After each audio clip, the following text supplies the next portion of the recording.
I'm Greg Hunter. Welcome to USAWatchdog.com. With us, a brand new guest, a man who I've seen on the internet. He's a kind of a prolific writer and also an expert, particularly in precious metals.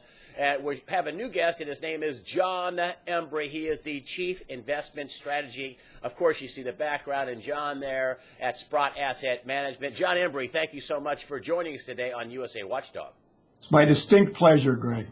I wanted to talk about some of your last articles in August and in June. And, you know, you wrote about and documented, and it's been well documented, but, you know, not more than a few years ago, people were, oh, well, you know, I don't know if it's really, manipulated. It's kind of, I don't know if it is manipulated. You know, people who thought that were on the fringe. They were wearing tinfoil hats. Well, even people like Jim Rickards, who wrote The Death of Money, his latest best-selling book, and, Currency Wars, and other people say, look, come on, it's manipulated. You just wrote a couple of articles, and you saw how they had $44 million in fines at one of the banks overseas. I think it was, what is it? Was it Deutsche Bank? Yes. No, it was Barclays.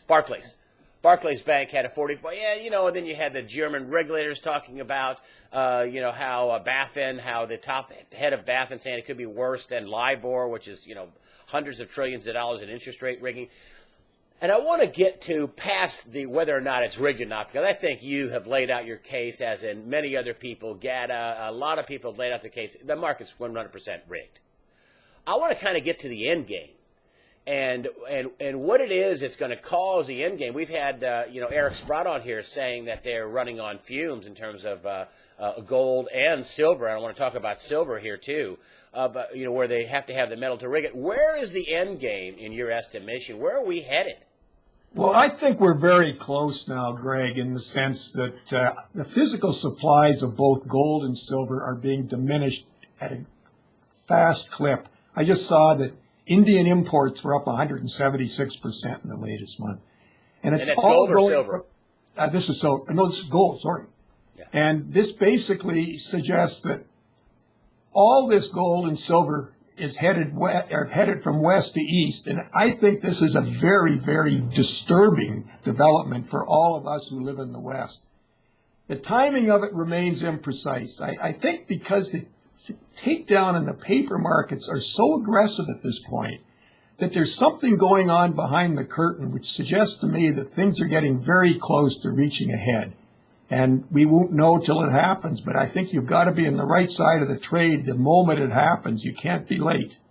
Been a lot of pressure on gold and silver. I mean, silver dipped below $19. Gold is in the 12s and been going up a little bit, down, up a little bit, down, up a little bit, up a little bit. What do you suspect is going on with the prices? I mean, here we have all these wars in the Middle East, and we have nothing settled in Ukraine, and yet gold should be the flight to safety asset, but it doesn't seem like that's what's happening, at least in the COMEX and the LBMA. Well, it's counterintuitive price action, and it's working because basically I've never seen more negative sentiment in the sector at a time when both gold and silver are remarkably underpriced. This is probably a strong statement, but I'm prone to make them. I think gold and silver are as cheap today as they've been at any time in their histories in relation to the amount of money that's out there, the amount of credit, the cost of digging it out of the ground, et cetera, et cetera. And yet nobody's interested in buying it. And to me, this is one of the great opportunities of all time, but the timing of it remains imprecise. What do you say to the folks? Because you guys had one heck of a decade of a track record. I'm talking about Sprott Asset Management. You guys were hitting it out of the park every year, year after year. And then, in 2011, it seemed like the price, even people like Paul Craig Roberts, a former assistant Treasury Secretary, father of Reaganomics, had just laid out, him and Dave Kranzler, I think, just laid out how they're dumping the price, and they're dumping a third or a fourth of the entire mining production in 5 minutes onto the market. And I don't know if that's exactly, but dumping a ton of naked shorts, equivalent to a lot of the annual mining production that they just didn't have.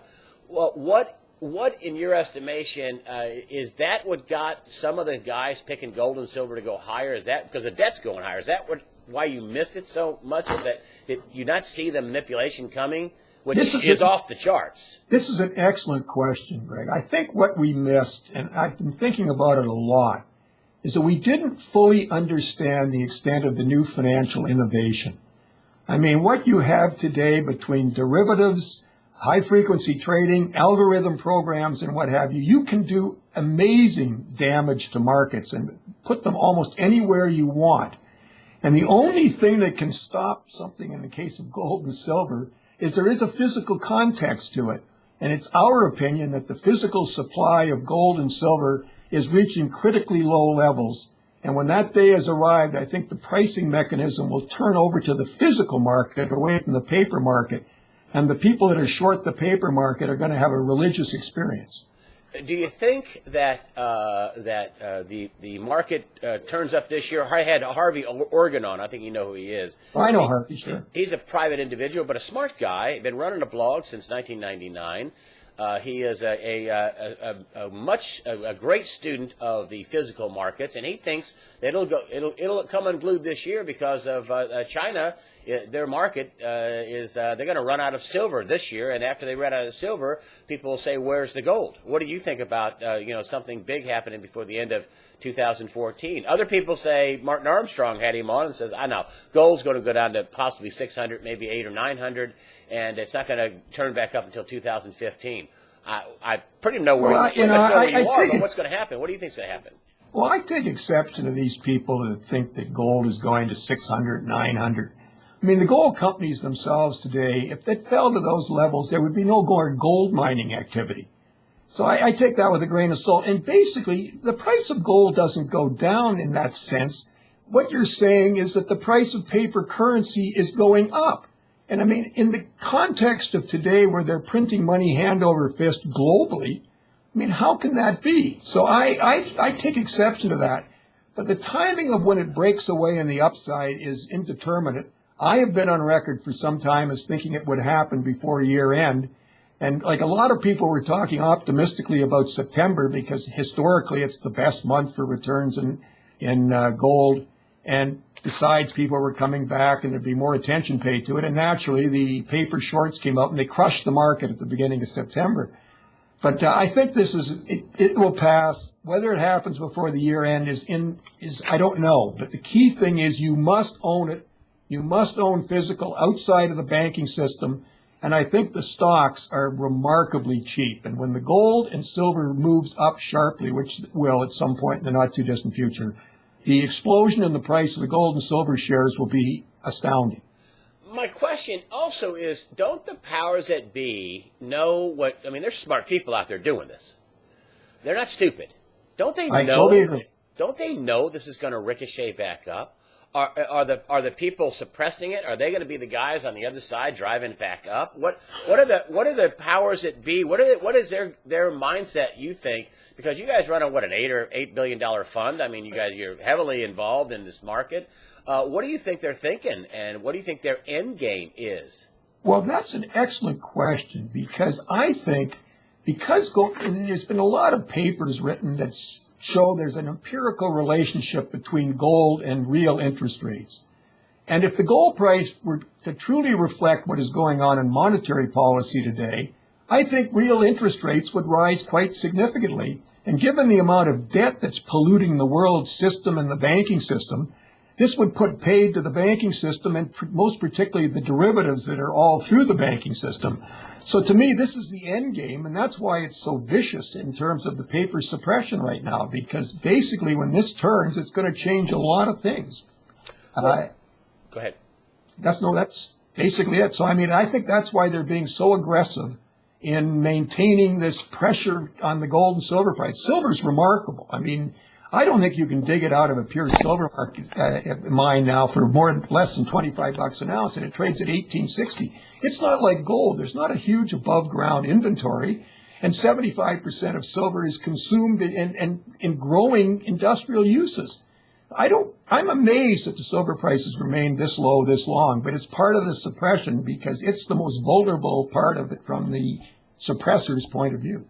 And do you think the suppression game is more intense now than it was, say, in 2013 or 2012 or 11? That's when it really took fire. 11, 12, 13. People write me all the time and say, they just feel totally demoralized, and I guess that's part of the game. That is totally part of the game, Greg. And I sort of have been following this subject closely for 15 years. I got involved with it because I used to manage a gold fund. And the gold price didn't make sense to me, so I started digging around, and I found all sorts of chicanery. And I think that at one point when they drove the gold price down to 252, and there was the London auction when the Bank of England sold their gold in a totally transparent way to get the lowest possible price, that was a pretty bad period. But I would say right now in this, I've never seen it any more intense than it is right now in the paper pressure in the paper market, which indicates to me that we're near the end and there's something seriously wrong in the system. Harvey Organ also brought out the fact that, the people who are the longs in the silver market, he says there's also a bunch of longs in the silver market. He thinks that's proxies of the Chinese. And they think when their market is sold out and they have a couple of 2.9 million ounces of silver left, and they're using a couple of million ounces a month for all kinds of, the manufacturing, cell phones, solar panels, you name it. He says that they will execute their long positions and demand delivery over at COMEX and game, set, match, and everything blows sky high. What do you think about that scenario that Harvey Organ put out? But I'm well aware of it because he's not the only person that's saying that. I suspect they may well be right, but we don't know. But what I will say is whoever this long is in maybe a series of longs, or it is one long, in the silver market, they are resolute. Like generally when you see this much pressure on the price, the longs give up and sell and the shorts cover and make a big profit. But the longs have remained resolute, and basically the open interest is near record levels, and the price is near recent lows. So this is highly unusual, and Harvey could well be right. And if he is right, our predictions, Eric Sprott and I have believed for some time that silver is going to be a $100 number sooner rather than later. That would certainly be supportive of that kind of price action. Why do you suppose that gold and silver have not gone up with all this talk of destroying ISIS? Of course, the president, he says one thing, he's going to, disable and ultimately destroy. I think it was ultimately destroy was his exact words. And then, Joe Biden, we're going to follow him to the gates of hell. And then, then it comes out that, not so much, not going to be shock and awe.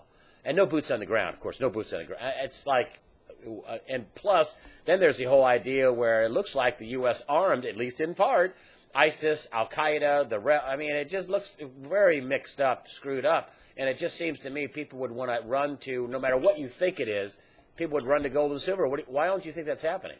That's an interesting observation, Greg, because in my experience over the last 15 years, whenever there's an international crisis of any dimension, gold and silver are suppressed more violently because they do not want the public to make that connection. And so this has been I think this is one of the reasons why the suppression is so aggressive here, because as you correctly pointed out, there are so many issues. It's just not the geopolitical issue. It is the financial issue. It is the economic issue. There's exogenous factors developing now like Ebola, which scares the living devil out of me, and climate change where you've got the California drought. There's a zillion things going wrong. The U.S. dollar to me is extremely vulnerable in this circumstance, and it is the antithesis of gold. So gold has to be held back, and silver as a result of being connected at the hip to gold. So this is the battle. I call this the end game, and this is the battle to the finish, and gold and silver will win, and we're just determining how long it's going to take. Well, when you say you have to have assets outside the banking system, why? What do you envision? Well, I think that there's been evidence already that people that have gold in a allocated account in a bank, and in several instances they've gone to get their gold, and the gold's not there. So to me, it's much safer to have your gold in a private vault or in your own possession, and not run the risk of somebody taking your gold and lending it out unbeknownst to you. Do you think we could get into a Mad Max type scenario? A complete financial meltdown at some point, maybe not before the end of the year, maybe sometime in 2015, maybe some suitcase nuke goes off somewhere. After all, there were, more than 1,000 unaccounted for when the Soviet Union broke up. Do you think we could get into a real difficult time in the economy that people aren't counting on? Greg, this is my greatest fear. Quite frankly, I find the complacency today about the whole situation, and I think it's based largely on, markets are acting right, stocks and bonds are up. People want to believe things are going to be all right, and they're not going to be all right. And quite frankly, my greatest concern is I'm right, because I think the societal impact of my being right and sort of seeing something come unstuck in a big way could be very unpleasant. And I've had the great advantage of growing up in one of the greatest periods in history. Anybody that was born sort of before or after the Second World War and had the opportunity growing up in North America has had a life that is to be, really envied. And I'm afraid those days are very close to being behind us. So that, what you just said, is my greatest fear today. Markets are one thing, but social unrest is another. What puts those days behind us, though? What does the financial and geopolitical landscape look like if you're saying there is going to be a big reset, adjustment, crash, whatever? Martin Armstrong incidentally says there will be a bigger crash than the last one. He does say that. He also says that gold will go up, just not at this point. But a lot of people, no matter which side of the aisle you are and where do you think gold is going to go, almost everybody universally says there's a crash coming. It's going to be bigger than 2008. What say you? I don't think there's any question that there's a crash coming. It's going to be bigger than 2008. And the reason I would say that is nothing has been corrected in the interim. I mean, the amount of debt in the world, the amount of derivatives have risen.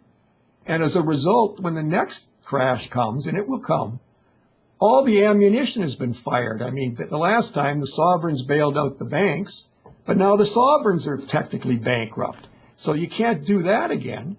And interest rates can't really go any lower. I guess you could have negative interest rates. It remains amazing to me that anybody would hold this garbage at the kind of interest rates you're getting, but they do. But so, that when the next one comes, I think it will be worse, and there will be less antidotes to fight it off. They're talking about raising interest rates. Ambrose Evan Pritchard was talking about how that he thinks, and a few weeks ago, saying that the Fed is going to end up raising interest rates, and it's not going to. Gold and silver aren't going to like that very much, and I don't think the Chinese are going to like that very much. I mean, well, the fact is that gold and silver haven't liked it very much when the interest rates have been dropped to zero. So I would take issue with that. I think that if they raised interest rates, and I don't think they will willingly, I think the victims will be the bonds and the stocks. They're the things that are particularly elevated today because of the low interest rates and the monetization of everything. And to sort of hide this from the public, gold and silver, which are the canaries in the coal mine, have been suppressed.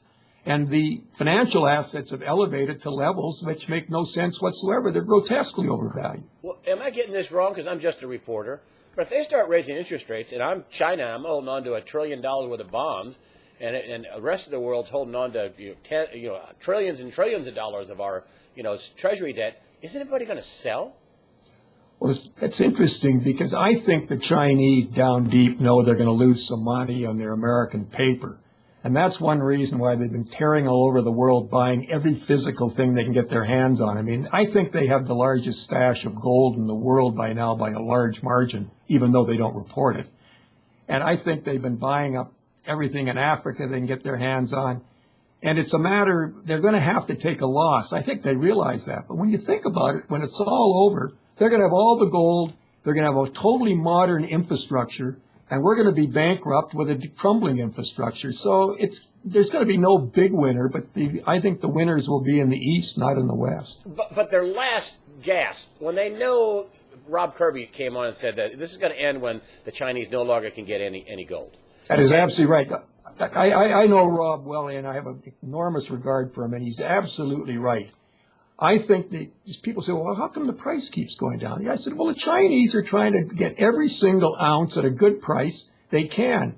And when they can't get any more, then the game is going to change and the price will be marked up in the physical market. But at that point, wouldn't the Chinese say, okay, let's get what we can out of the treasury bonds. We don't care about America. Let's sell. I think there's a very strong probability of that. I mean, quite frankly, anybody owning treasury bonds and bills today, I think is running an enormous risk. And if I'm correct in what I say, I think when this all breaks, you're going to see the biggest wealth transfer in the history of mankind. And the other thing I wanted to ask you about, because you're chief investment strategist, you have to have all the stuff, and I don't know the answer. And it just hit me when I was thinking about doing the interview. I wrote up a bunch of notes down and questions for you. And one of the things I said, well, he must have a strategy for, we're pushing this war in Ukraine, which is bizarre. We started more sanctions after a ceasefire started, which is kind of crazy. We're, going after ISIS, which some people say, the U.S. funded. And now we're kind of teaming up with Iran through the back channels. This is a country on our terror list. The long and short of it, wouldn't that China or Russia or somebody like that say, we want to inhibit the ability of the United States to conduct war. Let's crash their treasury market and sell. Couldn't somebody do that as a financial act of war to limit the United States' ability to carry on their military operations and fund them? That is an excellent observation, because right now I would submit that the U.S. and their banks and what have you are suppressing the oil, gold, and silver prices to try to cripple Russia and some of their other enemies. And I think, ironically, that they are more vulnerable, because if the adversaries, say the Chinese particularly, and the Russians to a lesser extent, were to decide to attack the U.S. Treasury market, that could really bring chaos into the U.S. system. And you just pointed out something that could very well happen. I think the people that are running the strategy in the United States are being very short-sighted here, and I'm baffled at their whole Ukraine strategy, to be quite honest. Do you think there's financial war going on right now? Yeah, I do believe there is, yes. I think basically nobody wants to fire any bullets because it could lead to a nuclear event, and it's much easier at this point to conduct financial war, and I believe that's exactly what's going on. Do you think that's why the Pope said that what we have is really World War III done, and this is not an exact quote, but these are his words, done in a piecemeal type way? We really have World War III, piecemeal World War III, is what the Pope said. Yeah, I think that's an interesting observation. I think it's being done financially and in sort of little bites on the physical side, but nobody really wants to commit too strongly because, of the implications. Albert Einstein many years ago said, I know not with what weapons the Third World War will be fought, but the Fourth World War will be fought with sticks and stones. And I think people should think about that, because you're playing with fire when you get into this sort of activity. I'm going to get you out on a limb here, and I'm not going to saw you off, though, but what do you think gold and silver will be at the end of the year? I've said gold could be 2,000, but as we get closer to the end of the year, and it's being suppressed as violently it is, I don't know. But I will say that when it moves, and this is the big thing, when it breaks away from these paper constraints, I think 2,500 is an easy target. Whether it happens in the next 4 months or the next 10 months, to me, is somewhat immaterial. The key thing is, if you don't own any, you'd better own some right now, because even if it goes lower, if you're wrong and it doesn't go lower and it starts to take off on you, you may not be able to get any. And silver, I know you guys are big silver people too, so something for the silver investors out there, what do they think? What do you think about that? Well, I think that, as you're well aware, Greg, the gold-silver ratio is a really interesting one that's been all over the map in the last 50 years. It's been as high as 100 to 1 gold. An ounce of gold's been worth 100 times an ounce of silver. It's been down as low as 15 to 1. I think when this gets underway and both gold and silver start rocketing to the upside, the gold-silver ratio, which is currently in the north of 60 to 1, is probably going to fall in stages to 30 to 1 and maybe as low as 15 to 1. So as much as I love gold, fortunes are going to be made in silver and silver shares. And final question, what's going to cause this rocketing up? Are they just going to one day at the COMA say, we're out, we're not going to deliver, we're going to pay in cash? Or LBMA, because that's an association, not a real market, as like COMEX is. It's more of an association. So what's going to rocket it up? I think there's a lot of potentials. As you know, the Shanghai Exchange is going to go into full overdrive in the next 3 or 4 weeks, and that's going to be more a physically based market. And that's going to put stress on COMEX and LBMA. I don't think they will declare force majeure. I think they'll be forced into it by somebody, calling for delivery, which they can't deliver. There's an open interest in silver now in the COMEX of something like 850 million ounces. There's 60 million in the category that's available for delivery. This is madness. Like, I don't know why anybody would own a long there on that premise, because you're not going to get silver. You may get some, but in the end, you're going to be settled for paper. So I think people should be working outside of the COMEX and trying to lay their hands on all the physical gold and silver they can get in this environment, because the pricing will not remain depressed for that much longer. But you think that's what's going to be a non-delivery, a paid in I think paper? that somebody's going to ask for the silver or gold at some point, and there's going to be a failure, and that could well trigger the whole mess. John Embry, the Chief Investment Strategist at Sprott Asset Management.